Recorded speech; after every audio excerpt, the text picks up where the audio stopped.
So hello and welcome to Season 3 of the Mundane to Magical Online Summit series.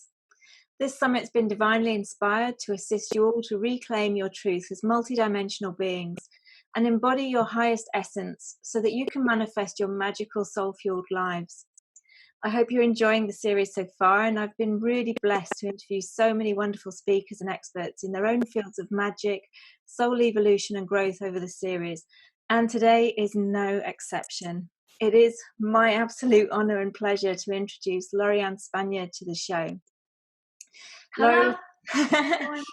Laurie is a best-selling author, speaker, spiritual teacher, Ascension guide, multidimensional channel, intuitive, animal communicator, energy healer, lightworker, visionary, luminary, and starseed, who assists others to awaken to their alignment with the true divine source so that all beings can live their best life ever.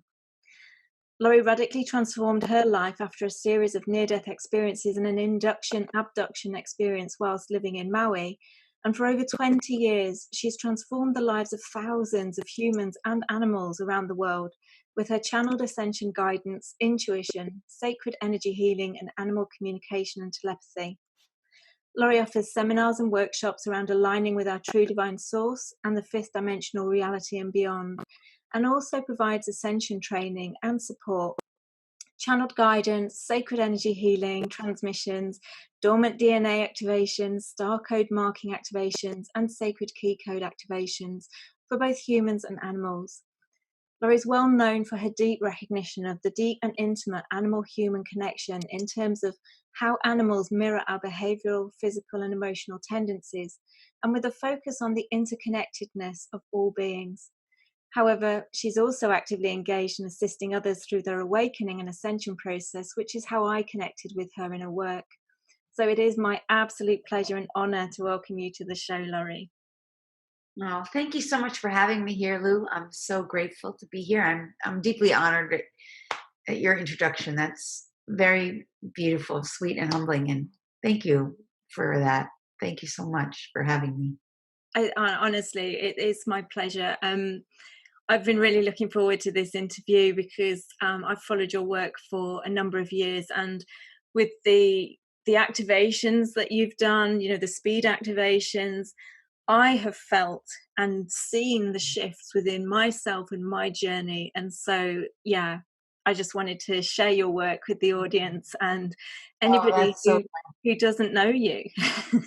I'm so glad. Those speed activations are magical, aren't they? They're incredible. I hang up the phone or, like now we're starting, the next one's going to be in video. We used to do them in audio, but I get done with those and I'm like, whoa, that's incredible. It's just so incredible. It's just incredible when we give space for the divine to come through and do its work with us, through us, in us, as us. It's incredible. So, absolutely. Yeah. I just want to give one example from my experience, and it was with the activation, so that we no longer are connected to this belief that the sun is harmful and that being in the sun's rays is harmful to us. I am fair-skinned, as you can tell, and I have hidden from the sun pretty much my whole life because I will get sunstroke or heat stroke or sunburn. You would not find me out without a hat and sunglasses and sunscreen factor 50. And since those activations, that's all gone. I now sit in the sun, I sun gaze, I soak that energy up. I have not been burned, I have not had sunstroke or heat stroke ever since. So awesome. Because the sun is nourishment, the sun is food, and the sun is a major activator for our light body, for the codes in us, and for the DNA. It's so important. So we've been, in the third dimensional paradigm, that's reptilian programming. That's reptilian programming. The sun will harm you. And of course, it will if you're a reptilian. You can get burned by it. You spend too much. But when you activate your true God source potential and you're stepping into an awakening and activating your light body, the sun is a requirement. The sun is, not to mention the fact that it just naturally stimulates it stimulates serotonin and happiness hormones, and dopamine in the brain gets more active. So sun is food. I mean, for me, I drink in the sun. I eat the sun. I like the light of the sun. It's such an important activator for us. So I'm so glad that activation has served you so well, Lou. That makes me really happy. Yeah, And it I'm was. grateful for your sharing on that. I mean, I really wanted to share that because it's. I mean, I've always been a see it to believe it kind of person, and for me that really was, I did that activation. I could feel a shift within me. And whereas, I would have gone out and thought, oh no, I can't go out in the sun because I haven't got my sunblock on. I found myself being drawn to going out in the sun. And it was like, just building that evidence up of, oh, actually, I'm all right. I've been out for 20 minutes and I'm fine kind of thing. It was, really very cool. And free. Very cool. Yeah. It is a kind of freedom. Every time we do different kinds of activations or clearings, we don't always realize that some of these things have just kept us entangled and entrapped in this old matrix of even just the idea that, like, I know for me, one of the things that I learned was that I'm a natural sun eater.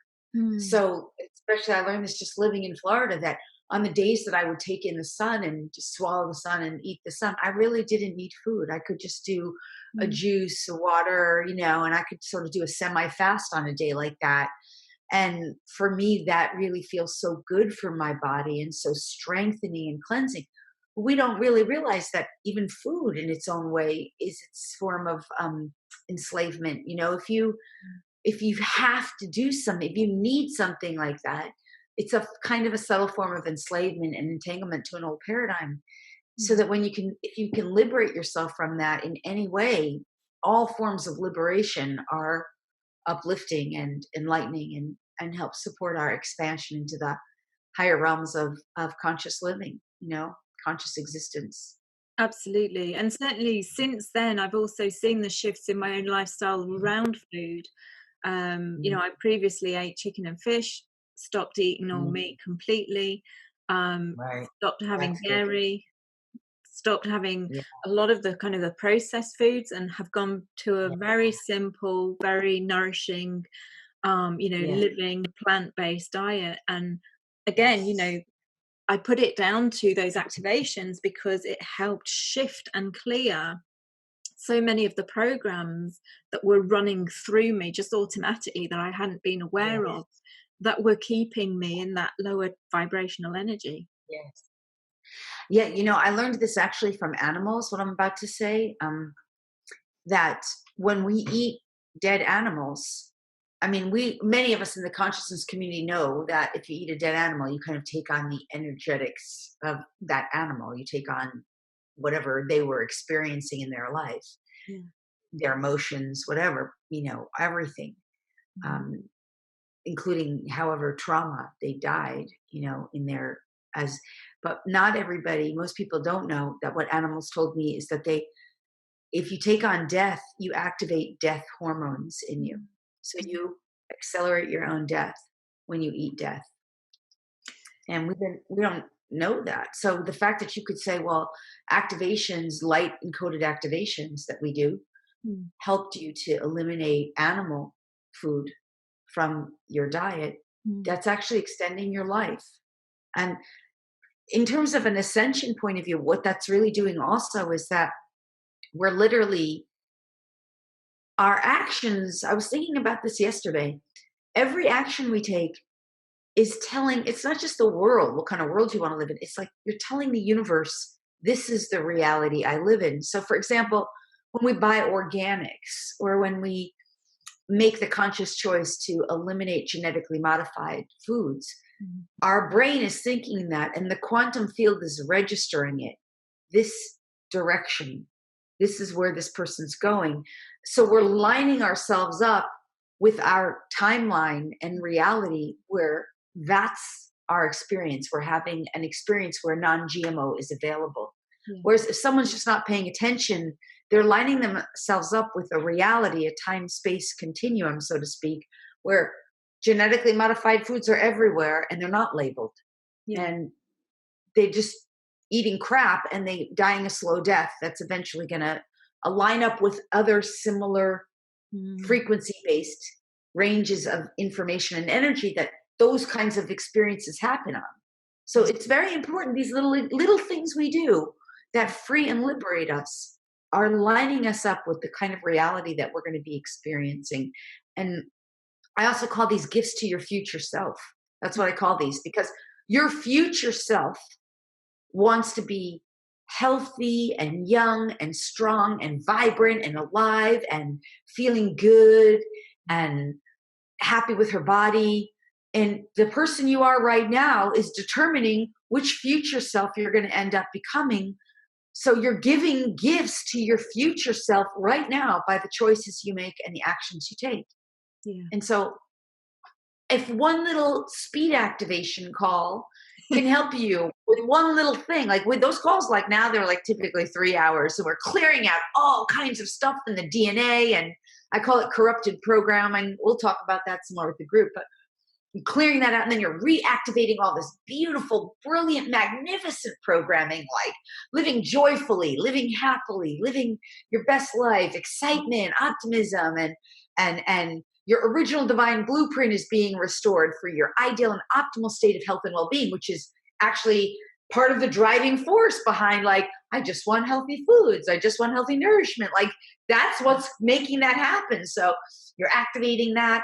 And then all of a sudden, your life is changing. And you're lining up with a future version of yourself. You're becoming who you truly want to be, step by step, little by little. It's like incredible, right? Absolutely. So Absolutely. awesome. Yeah. I mean, we spoke about, shifting timelines in the last summit,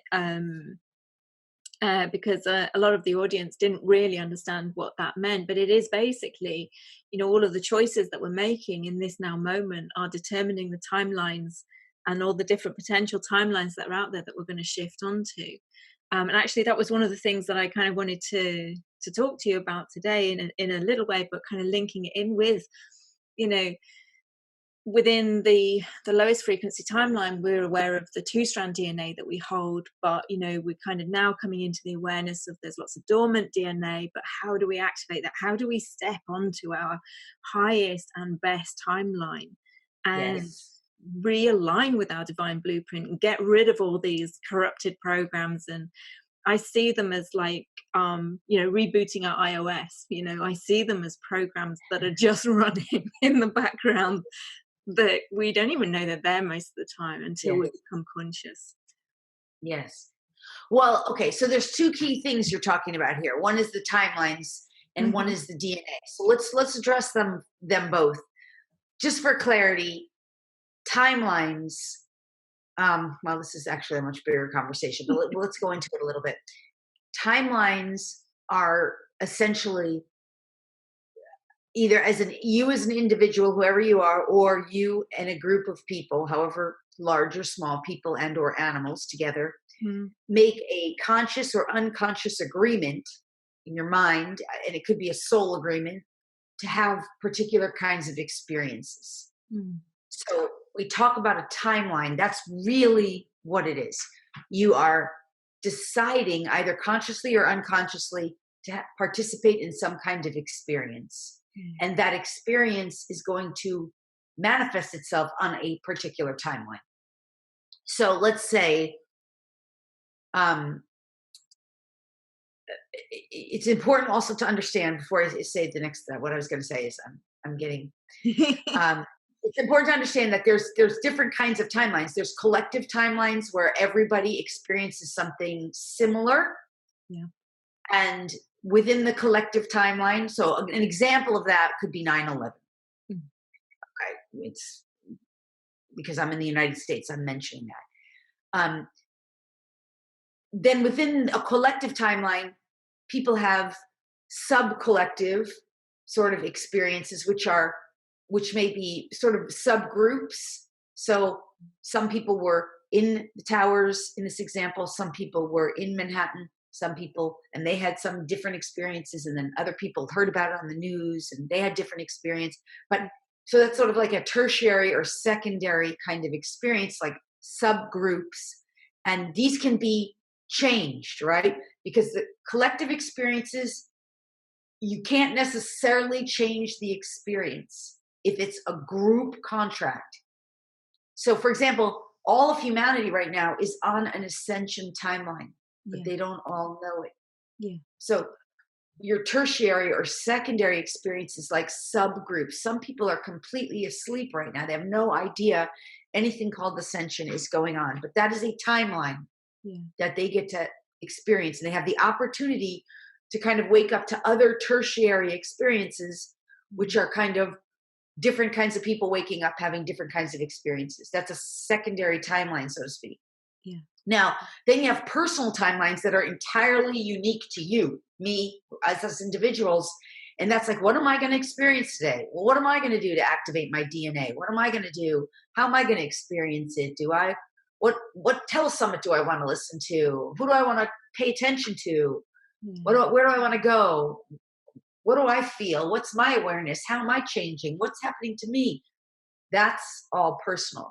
So, and you have a lot of control over that, not total, because it depends on your conscious, well, how much you're conscious of and how much you're not conscious of.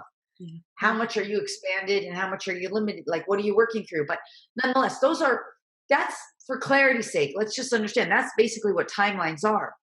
And the part of the collective is the part that sort of feels in a way the least predictable. And that's where you see the most stuff, people sort of trying to make predictions. They look at their astrology and they try to make predictions. And they go to their psychics and their tarot cards, because even though they're having a personal experience, they're dipping into what's happening, what's the future, what's going on. But the other part about timelines that's so important to understand is that while these are sort of big picture ideas of timelines, the higher truth is that everything that has ever existed and will ever exist and could ever exist already exists. It exists. So with that knowing, you know that is fact, that is quantum physics, that is actually fact. Then you say, okay, if the experience I would like to have and create is one where I am healthy, strong, vibrant, alive, happy, full of abundance, got great friends and community, love my house and what do I need to do? Where does that exist in the quantum field? What do I need to now become to become that, to line up with that? Because that exists. In other words, let's go back to, I think we said this in our conversation, because I'm already in an altered state, because all my information comes through slightly altered. But your future self, this is your future self. What future version of you are you lining up with? And what gifts do you give to your future self based on who you are now? That's timelines. There it is. Simple, complicated. But did it make sense? Does it make sense? No, absolutely. Yeah. It makes sense to me, but I think it also makes sense with the audience as well, and certainly gives a deeper understanding and a deeper layer of knowledge than we received in the last season of the summit from one of the speakers, so that I think people would have a broader understanding of the timelines and what they can actually do in this now moment to kind of connect with those timelines that they choose for their future selves to have. Yes. It is a magnificent thing when you understand. Let's just take it a little bit into application, and then we can go into the DNA part. Yeah. Let's just use a little basic everyday. You have, for example, a health issue, whatever it is, you or your animal. Timeline, quantum physics, and this is metaphysically, spiritually true too, says there's a timeline where your animal or you is completely healed. And there's a timeline where your animal and you get worse, sicker, maybe surgery or progressively ill. They're all variables. They all exist. I'm just giving two kind of extremes. And the one that you line up with is based on a frequency match, which is based on your consciousness. I'm using mind, but it's also heart, it's also gut. It's the vibratory state that you line up with.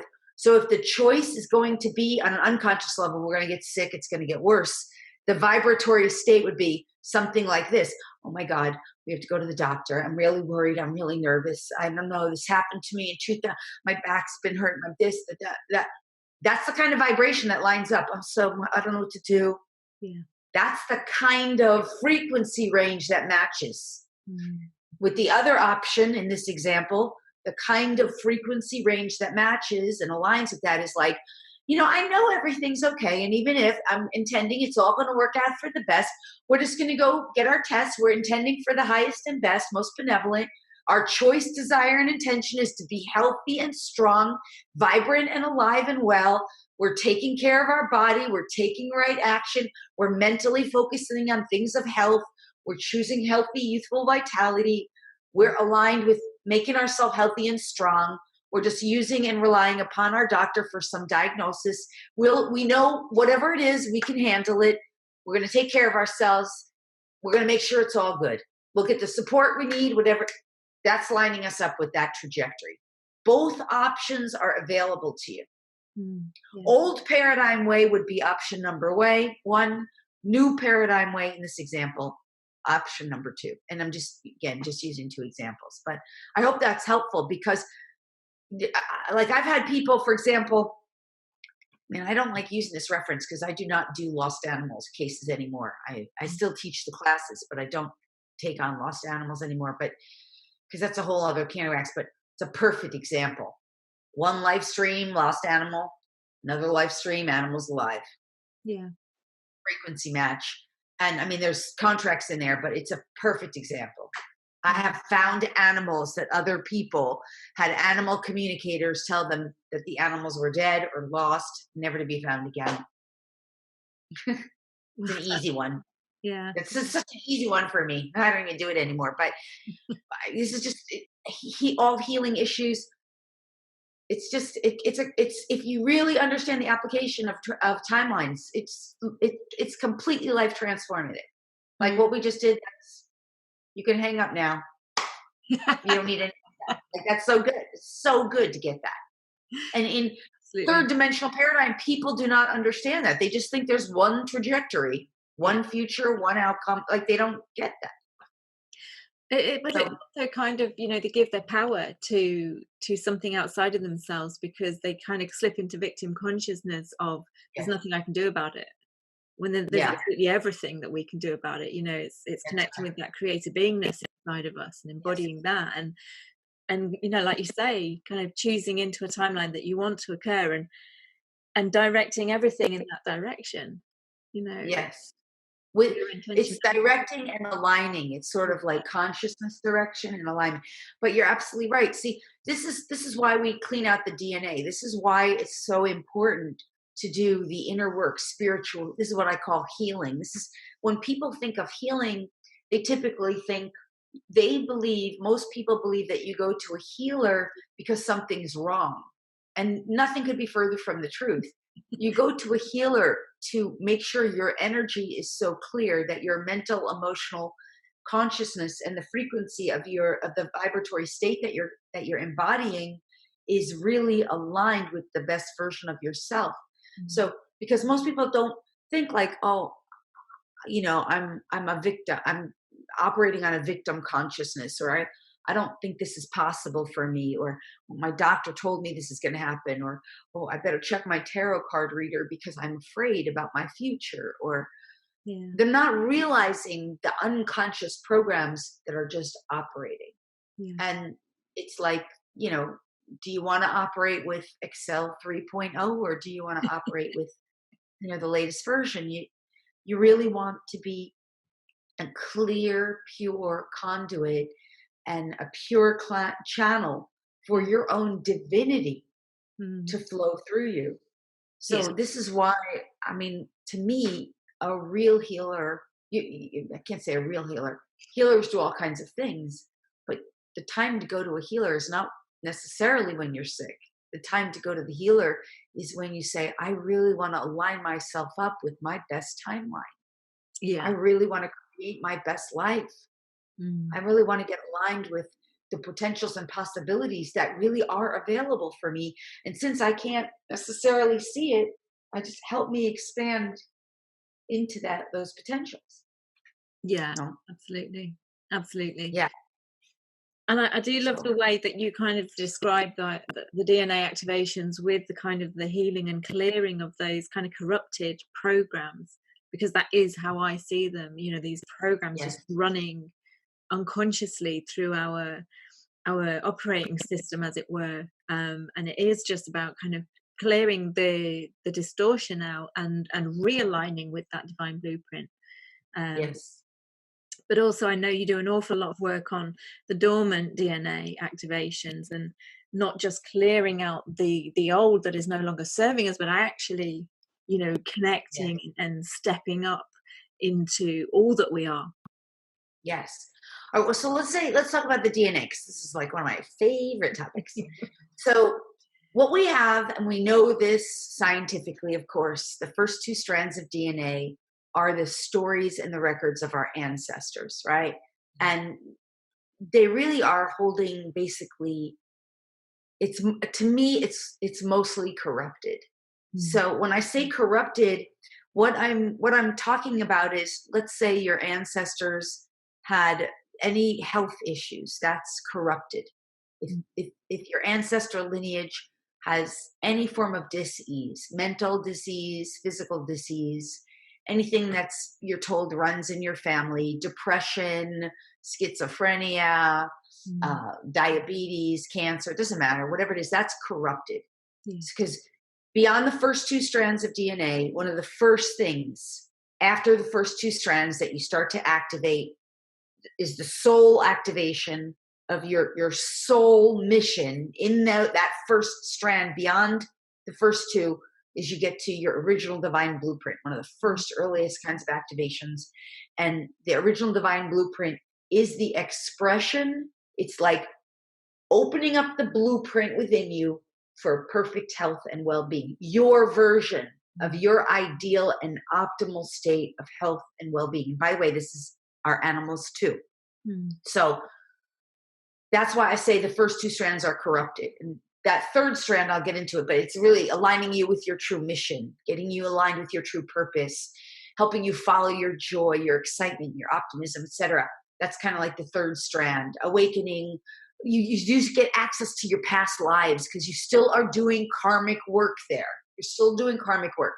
But still, the first two strands, it's like you're completely unconscious. You think you're a victim of your DNA. And that's, even if you're not thinking about it, you're carrying that. And why else is it corrupted? Because there have been, I'll call them people, but it doesn't even matter.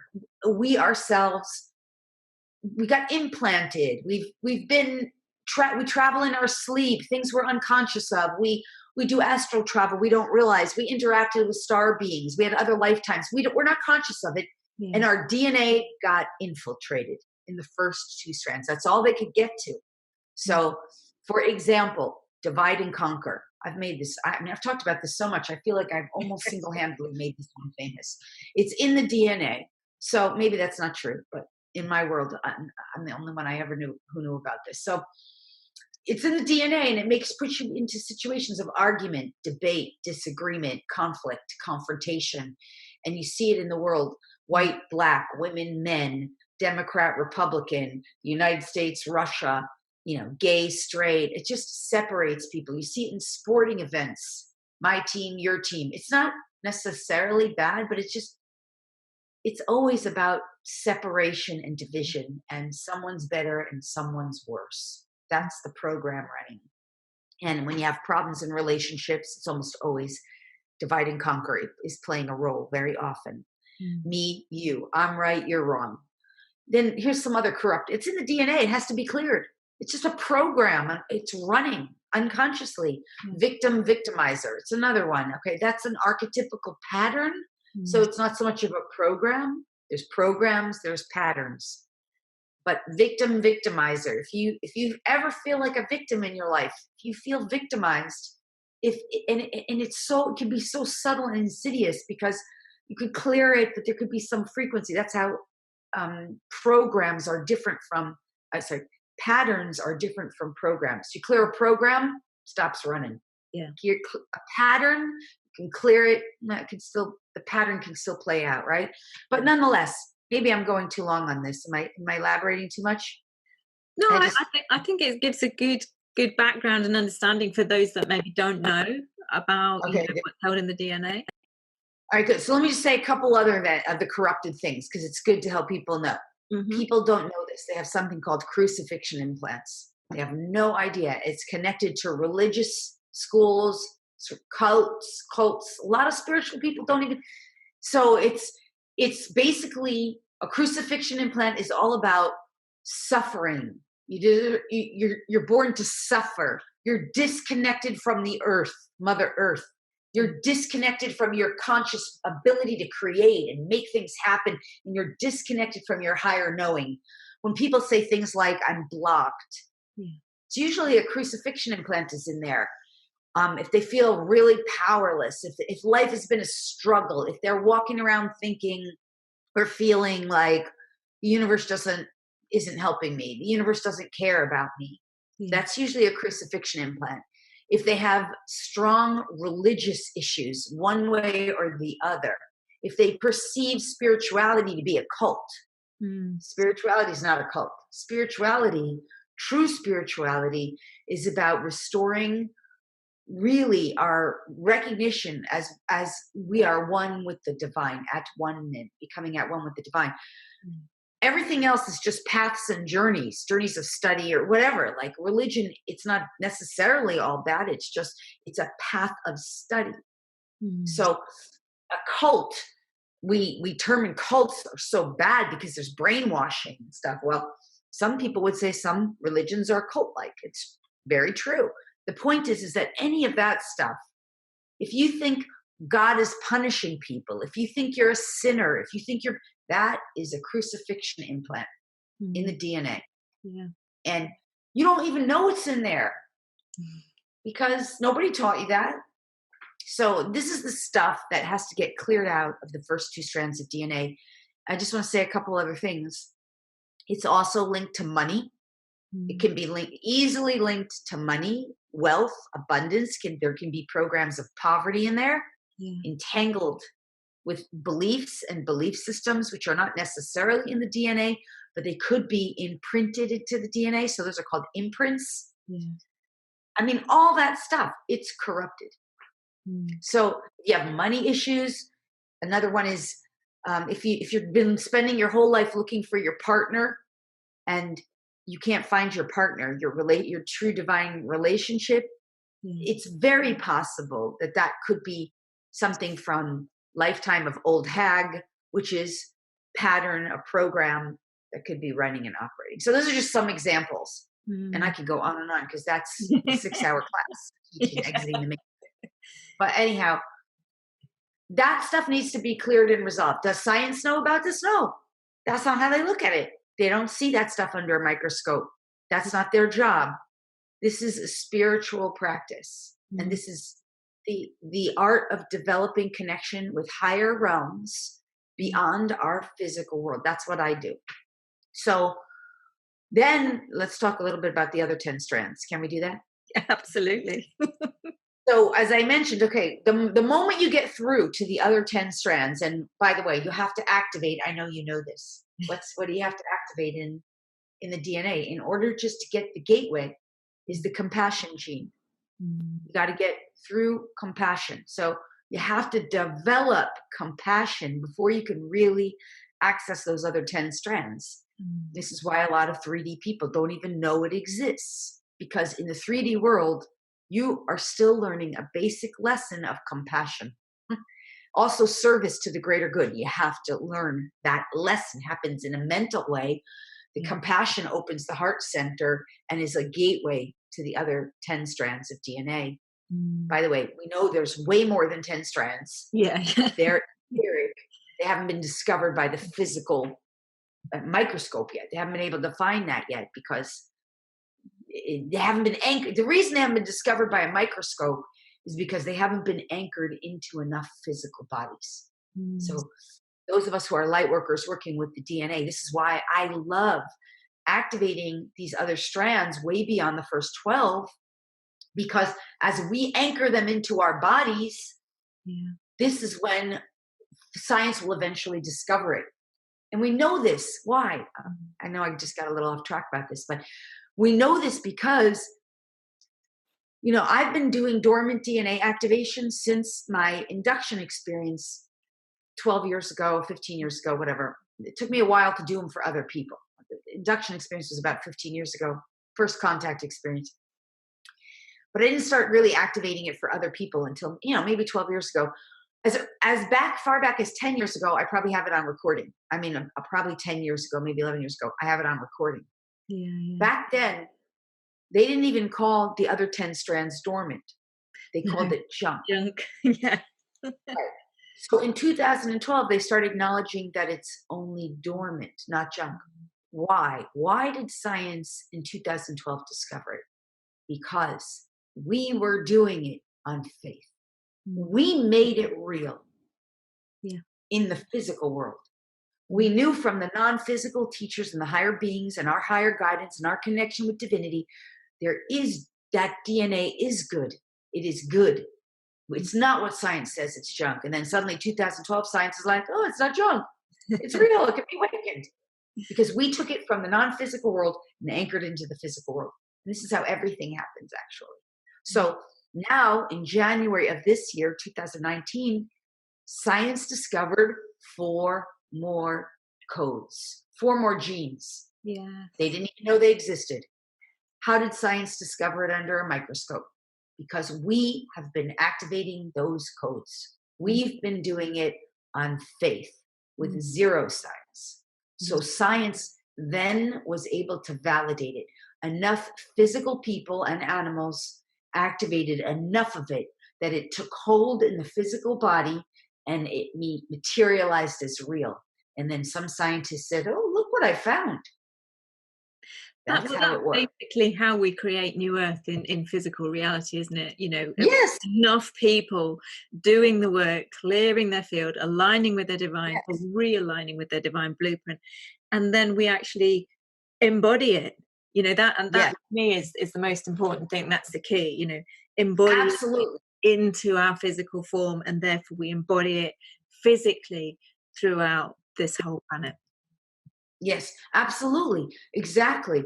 And this is why the DNA is just a great example of that. So, all right, so let's get back to the story a little bit more about the DNA. So, you know, your next 2 strands is like your soul work, your soul karma. You know, you're doing like, your karma is really like, you know, you have soul karma, you have experiential karma, you have like family lineage karma, and then you have karma with the divine. That you're just, this is just where you're restoring yourself to alignment with the divine. That's really what that is. You're restoring yourself to your original divinity. That's the 3rd and 4th strands. And you're working through that stuff. And that is karmic, you know. It's like karmic in the sense of it's stuff that you agreed to do in this lifetime and maybe other lifetimes. You took it on, and it's very unique to you for the most part. It could be lineage connecting, but it definitely is lineage connecting, but it's more about you, the soul, and your connection with the divine. That's what you're working through in the next 2 strands. By the time you get the 5th strand activated, you're talking unity consciousness. You're like in 5D. If you're walking around planet Earth and you're like, yeah, I'm in a dream. It's my reality. All that stuff is just hallucination. Like they all think that's real and they're all sleepwalking, and that's okay. I love them. I'm love. This is good. Yeah. You know, you got your 5th strand activated. And that's you're living that. I mean, it doesn't mean you have your whole 5th strand, but it means for the most part, that's your way of operating. That's your new way of being. I'm blessing you. I'm loving you. I'm blessing the waters. I'm blessing the air. Life is good. I'm not woo-woo. I'm walking on earth like everybody else. You know, I'm drinking and eating, and maybe I'm not eating regular food like we talked about before, but maybe I'm breathing in a lot more sun, chances are, and, you know, doing a lot more breath work and all kinds of things. But that's 5D. I'm in a new reality. And I get it. Other people aren't necessarily in this reality with me, even though I can see them and they can see me. Yeah. In some cases, maybe they can't see me. But the point is that's your fifth strand. Now you're living in 5D for the most part. And it doesn't mean old things won't still come up and pop up. It doesn't mean you're clear of all dis-ease or disharmony. But overall, you're living a fifth dimensional reality. Now, that's when after that, you start getting to the sixth strand. What's the sixth strand? Sixth dimensional consciousness. What's in the sixth strand? You're actually starting to really realize, like, oh, these universal laws, Akashic records, you're working with them in a regular, ongoing basis. Okay, maybe for some people they're dipping into it, dipping out, dipping in, opening, closing, accessing. Okay, but overall you're starting to access it. That's sixth dimension. And then we could spend a whole hour on the universal laws. We could spend a whole hour on the Akashic records. Absolutely. Then you start moving beyond that. You start getting to other dimensions of reality too, way beyond where living beings exist. We're talking star family races, ultra dimensional realities, light and sound frequencies, encodements, communications that are not words, symbols, sacred symbology, sacred geometry. I mean, that stuff's on the journey anyway, but that stuff is decoded, completely decoded and completely understood in a whole new way when you get into those other dimensions. So, okay, that's a lot of information right there. But hopefully I think that helps. That makes sense, right? Absolutely. Yeah, no, absolutely. I was just thinking as you were speaking, actually, kind of like, I feel like I've dipped in. I'm one of those dip in and outers. Yeah. I haven't. Well, I mean, but that's how it starts, right? That's how it goes. You dip in, you dip out. For me, that's most of my life, most of the time. Yeah. And I tend to be more like I'm dipping into 3D based on who I interact with. I go to the grocery store, I'm dipping into 3D. If I'm interacting with a human being, that I'm walking past on the beach or somewhere, chances are I'm dipping into 3D. Yeah. But most of the time, that's not where I am at all anymore. No, yeah, I can empathize with that. But that's the journey, right? You're dipping in and out. There's no right or wrong. That's part of the process of leveling up. We can't make it no one's better that's the journey. So either way, you're dipping in, and then the more and more you're integrating, that's how it goes. Yeah, absolutely. And for me, it's not about comparing my journey with anybody else's. It's like, owning the fact that mine is perfect journey for me, and and things are going to happen in their own perfect timing as well. So I think that's a really important aspect of it too. Well, I think what's really wonderful about what you just said, Lou, is that we are all, first of all, our relationship with the divine and our ascension process is so divinely personal and divinely unique. Yeah. So while there are major collective aspects of this that are very similar, like what we just described, the unique personal trajectory, it's so unique, it's so personal, it's so intimate. It's the intimacy of falling in love with the essence of who you are as an individualized being, and how the divine reveals itself to you, through you, with you, and how you unite with it. Absolutely. And align with it. Yeah. And so that is entirely personal. And that's the beauty. So beautiful. And that's why we come together, because then we get to share and learn and grow. And this is also why I say the future currency of humanity, we're not there yet, but future currency will be perspectives. Because we will be so divinely united and so integrated, even in our individuality, that it's in so much richness and abundance and fullness in all that we do, and very likely living in Ubuntu, which is basically I do my service out of joy and love, Contribution as I love it, when I love it, for whomever wants it, and so does everybody else. And just, if your joy and service is to raise cows on a pasture and lovingly let them share milk, that may be it. And then if someone else's joy is to, read crystal skulls or work with the crystals and translate information and energy, you lovingly share. Like, that's Ubuntu. Okay, but the future currency will be perspective. What can you share with me? What's your awareness? What's your knowing? What's your gifts? What's your perspective? What are you sharing? That's going to be the currency. Yeah, no, that's really beautiful. I got that as direct download.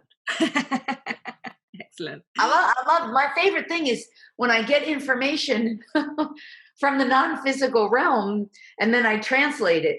And I mean, it's not necessarily mine, but I know I didn't learn it in a book. I love that. Like, for example, when I first became an animal communicator, and I was first learning from animals, and the animals started telling me, well, we're just the mirror to our humans. This is very early stages of my awakening.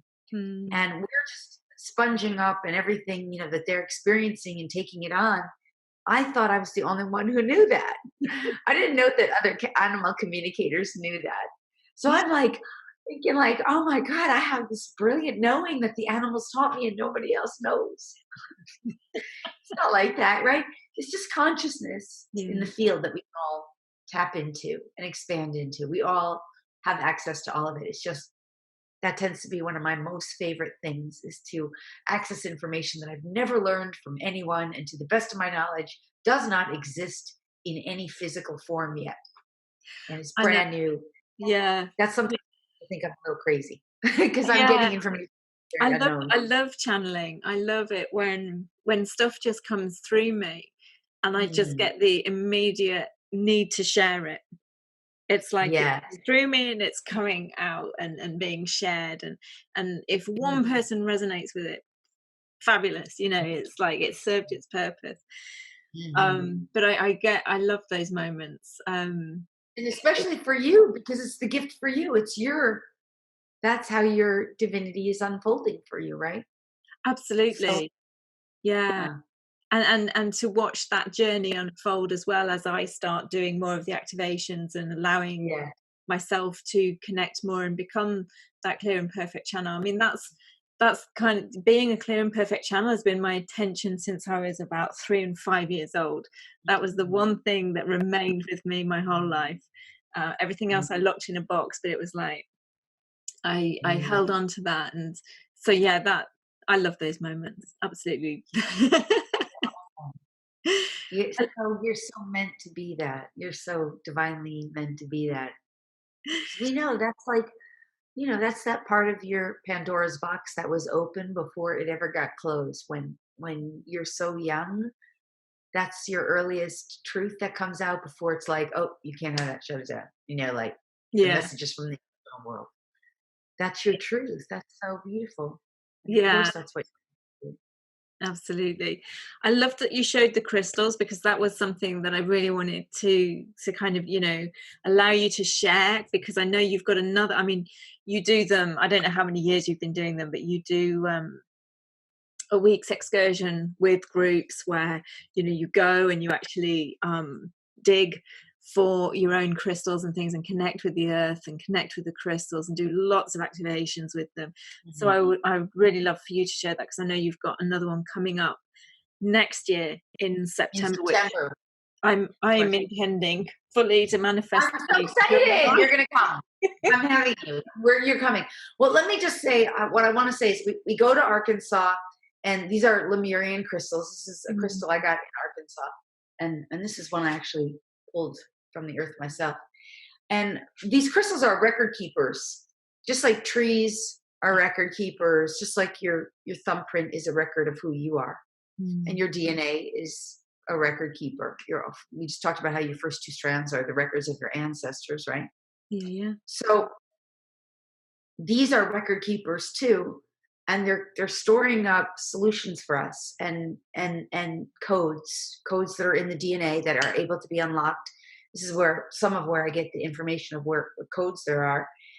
And they have all kinds of information about the true history of Earth. And they also have tons of information and energy about our galactic star family races. And so anyway, when we learn to work with them, we can communicate with them telepathically. They are living consciousness. They have crystalline consciousness, which is also known as Christ consciousness. Yeah. And they're activators for us. They are also tools for our ascension. They're also planetary healing devices, which can be used in the grids in the earth to help expand and secure Mother Earth and help her humans and her population to be well and strong and healthy through this expansion process. So there's all kinds of things about these crystals, and that's what we really learn and uncover and do while we're on this sacred crystal retreat. But mostly what we do is we connect with one another, and we share and we commune and we make just the most incredible, fulfilling, lasting, loving, heart-centered relationship that is really, truly how we all come out of everyone on that in those groups, they step into their divinity. The last retreat that we did this past year had, I think there were 30 women and 1 man, plus me and the facilitators that my assistants, and it was just incredible. I mean, everyone was just in love, and we commune together, and we eat together, and there's plenty of sacred time, and we swim in the crystal waters. We have boat rides. It's just fabulous. And we're being guided by these crystals, and we're learning to use them for our own healing, the healing of others, including our animals and our loved ones. And we're developing and strengthening our telepathic gifts. There's tons of channeling and activations that goes on. So, I mean, when you learn to work with these crystals in a really conscious way, I mean, in 3D, it's just a rock. Yeah. I mean, that's kind of sad, because what's in here is time capsules of information, energy, consciousness, and activations. I mean, it's these are tools for ascension, and they're meant to be learned how to interact with in a high frequency, high vibe way. And they're just beautiful. They clean the air, clean the earth. Just the tools of them it's uncountable of the potentials of how we can use these for our betterment of ourselves and our world and others. And anyway, that's what the retreat is about. I just want to share this one thing with you. At the end of that retreat, and the day after, I, of course, for my own, because it's work for me, but it's my joy. It's not work. I took a day and I went and I sat on the lake bed, and I just really got still, meditated, connect with my divine source, and I had these portal windows open, close, and then open, close, all around the lake. And I was asking, like, what is this?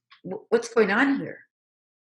And what I realized was, in real time, over these crystals, future star family beings are coming in through portals and infusing the crystals with consciousness from the future as gifts to us in the past, and past versions of us from other timelines, Lemurian timelines, Atlantis timelines, Atlantean timelines, even other healers and masters from our past and lineage are popping into this time-space continuum through this portal and anchoring stuff into the crystals. And I was being given the gift of witnessing it open, close, open, close, open, close.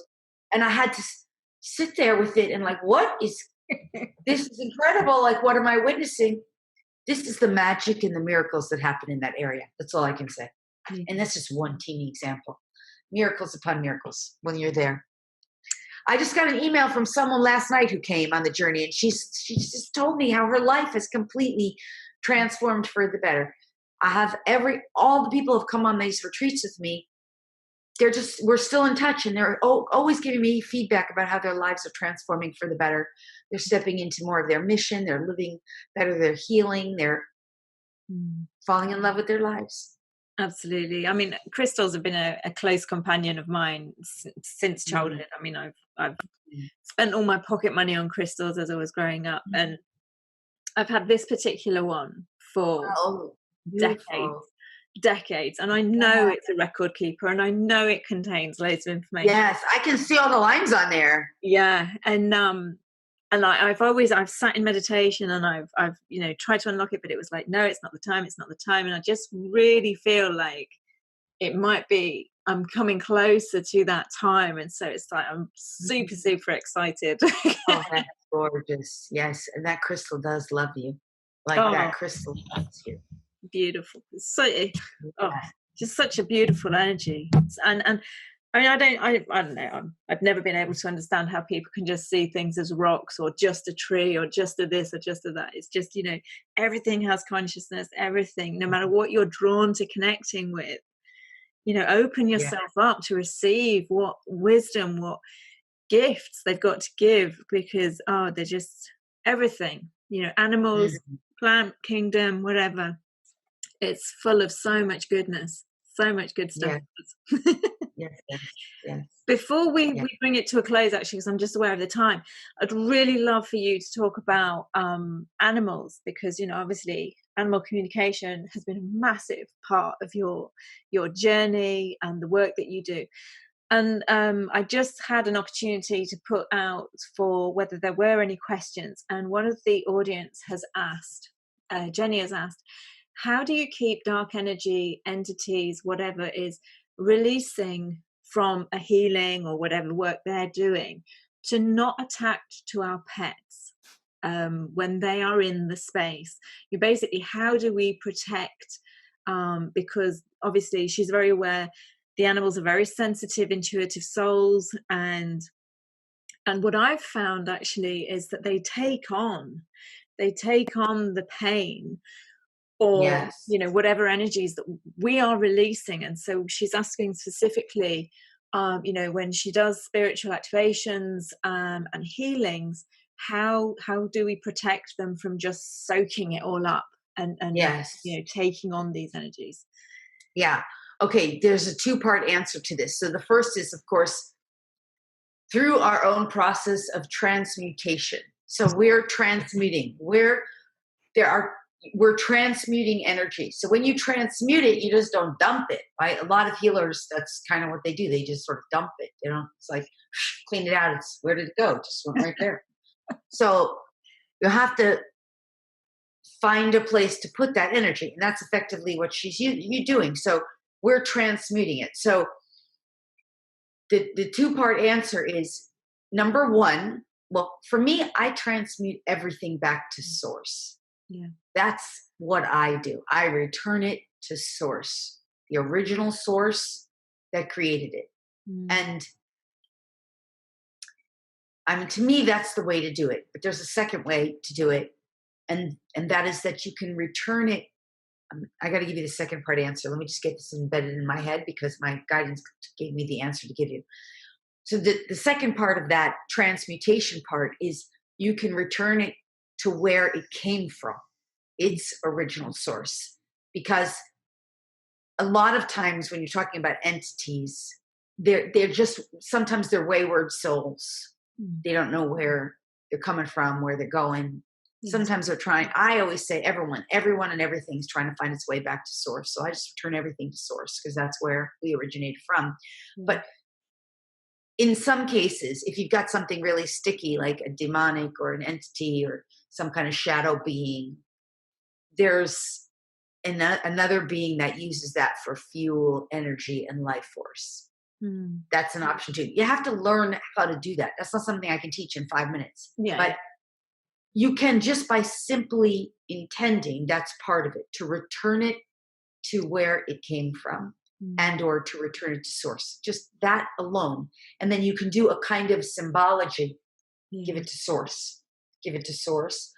Now, in my earlier days, there were times I used to put it, when I would do healing, before I knew this better, I used to put it back to the earth, because Mother Earth would say, I'm your healer.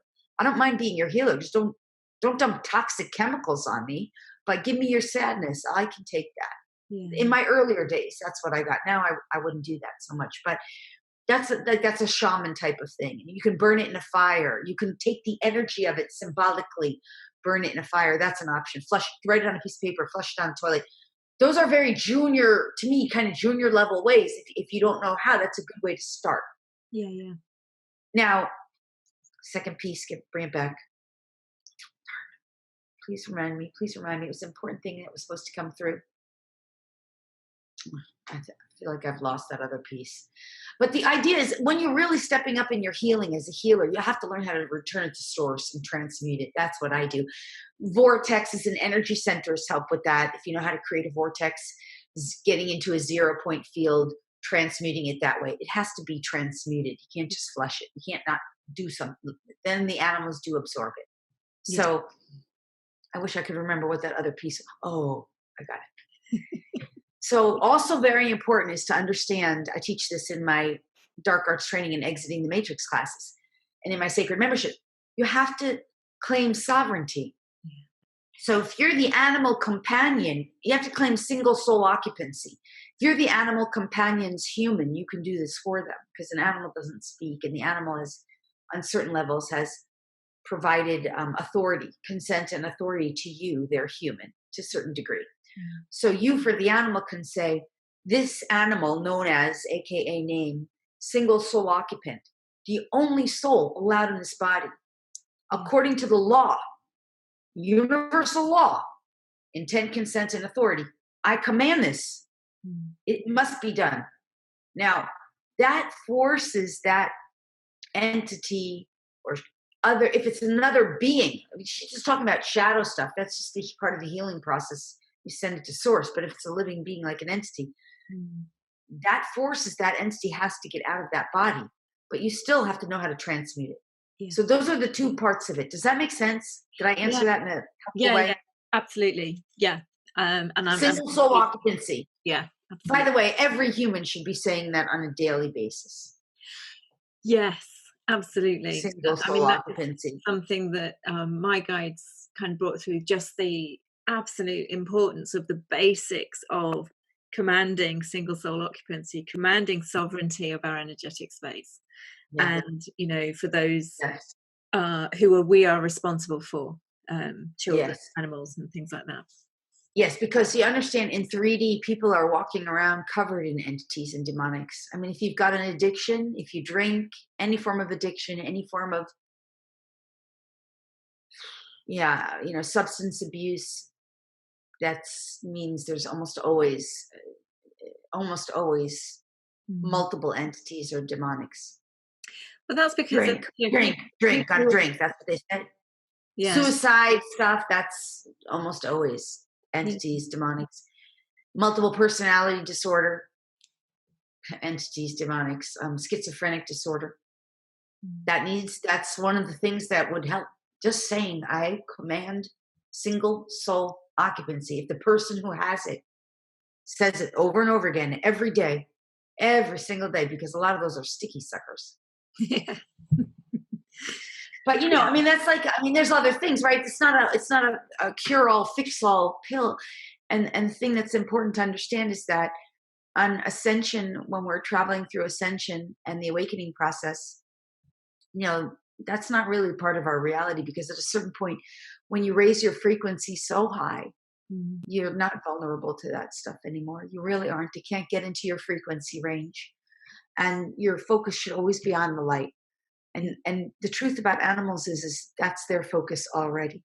Their focus, to bring it back to the animal, is always on love and light. And that's their consciousness, peace, love, light. Now, if they're behaving or being in other ways, that means they've taken that on from their human. And their human hasn't transmuted it, almost always. Not 100%, but 99.8%, something like that. It's almost always. So the animals are always focused on the light and the love, and they're conscious about ascension and the ascension process in a way, sort of like right now you're conscious that Australia exists on the globe. Yeah, you're not thinking about it until I just brought it to your mind. But right now, that's in your awareness. You know it. Yeah. You live on planet Earth. You're not always sitting there thinking about it and talking about it, right? So that's how animals are. They're just very conscious of the fact that They know that humanity's going through an awakening. Okay, not every animal, because if you deal with a really dense 3D animal who lives with a really dense 3D person, in that reality, their contract and their agreement is to work through the issues of that life together, whatever's going on. So they're not as, aware and heart-centered and love-focused as a more evolved animal. But if you're a healer and you have an animal, and I think that's where that question was coming from, Yeah. and you wanted to make sure your animal is, not getting affected by the stuff you're healing and clearing, you just keep your journey, keep your process, and your animal will keep clearing. Very important, though, to make sure. I've had animals who have had like over healing and over clearing that will show up is runny stools, loose stools, diarrhea. It typically means you're letting go of a little too much too fast, or if it doesn't go away. I mean, if it's just one day, it's no big deal, right? Yeah. So you want to make sure you're just mindful of that. But I hope that helps. I could spend, this is the kind of stuff I could spend hours on, but given our time. I know. And I mean, we've spoken for an hour, and I know we've only kind of touched on some of the topics that you cover, and touched on the topics that you cover to a tiny degree, and we could go into so much more detail. But one thing that I would suggest to people is to check out your website, because you have a membership site, you do plenty of different courses and things, and you've got activations that are available to people that you do periodically throughout the year. And so just really to go to your website and find whatever resonates with them and feels in alignment for them to take a look at for deeper delving into the work that you do, because you do cover so much, and there's something for everybody on the ascension path. There really is. Yeah. Well, I would love to. Can I do a gift? Do we do gifts? Am I doing a gift here? Yeah. Absolutely. So people can get, I know you'll put the link in, but people can get a gifted DNA activation, and they'll also learn about like class about how and why it's so important, and how and why, and what we do with the DNA activation and how you do it. And then they'll get a gifted DNA activation. That's LoriSpagna.com/free gifts/DNA. There's other free gifts there too. There's a free gift on the star family races and the indigo family tribes, and really learning and understanding like what that is, what it means, how to sort of more self-identify, because we like to understand who we are and navigate our reality with terms. It helps to understand like what are all these roles and what are we doing here. A lot more clarity on that. That's at LoriSpagna.com/free gifts/Starseed. And there's also tons of great gifts there for you and your animals, and animal healing classes, like free, great content rich stuff on healing and telepathy and developing your psychic intuitive gifts, really foundational stuff that's also very advanced. So no matter where you are in your journey, they'll really help you to get deeper into your journey and to expand your consciousness. And that, those are the free gifts, and they're also at the website, plus tons more. There's tons of videos, and I have a really wonderful growing YouTube channel that I add to like every week, a lot of new videos of really rich content like this, where we pick a topic area and then we kind of like unpack it in 10 minutes or less, which I love, because it's like we don't have a lot of time anymore. So I'm doing my best to translate these high level esoteric concepts in ways that are really digestible and really help people to understand, because this ascension is accelerating dramatically. We have all these portals, timelines that are just massively, coagulating, and it's forcing people, so to speak, to just wake up. And the sooner you can kind of grasp this stuff and integrate it, the better. So the YouTube's another great way to do that. Anyway, I think I just thank you for letting me share, because I love to share. It's my pleasure. I mean, I've got so much out of your work over the years. So yeah, I mean that's one of the reasons why I do this summit, is to showcase people's work in case people haven't come across it. And you are prolific in terms of the amount that you provide for free on your YouTube bite-sized videos and things. And and I highly recommend people check those out, because we don't always have a lot of time, but you just give those little nuggets of information, which is great. It just it's really useful and helpful for people, no matter where they are on their path. Doesn't matter if you're just starting awakening or whether you've been on the awakening process for ages. You re-listen to this stuff and you will get something new on a different level. There's Yes, it's also very frequency based, because everything is frequency. Everything is vibrational frequency and vibrational match. So the moment people start listening to this stuff, even if their brain's not understanding it, what ends up happening is they're unconsciously unpacking it. They're vibrationally aligning with it. And just going back to the earlier part of our conversation, they're energetically lining up with their best trajectory, because that's what this kind of high vibe, highly attuned frequency kind of information does. It's energetic in its own nature. So it's really good to just be tuning into it. And that's why, I'm just grateful for your telesummit, because you're literally helping people to vibe up into it, so it's all good. Absolutely.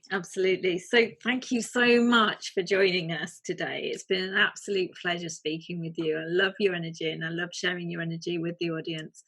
And I'm sure that they have got so much from this. Well, thank you again so much for having me, Lou. It has been my honor and privilege, and I'm very grateful that you were consistent and steady in asking. I'm very grateful to have participated and to have been included. So thank you. No, it's my pleasure. And thank you to the audience. So whether you're listening or watching this on replay, or months or years down the line, you will get so much, and it will assist you on your journey to raise your frequency, to reconnect you, realign you with your highest timeline. So I will be with you again tomorrow with another interview with another beautiful speaker. And so I look forward to seeing you all again then. Take care. Much love. Bye.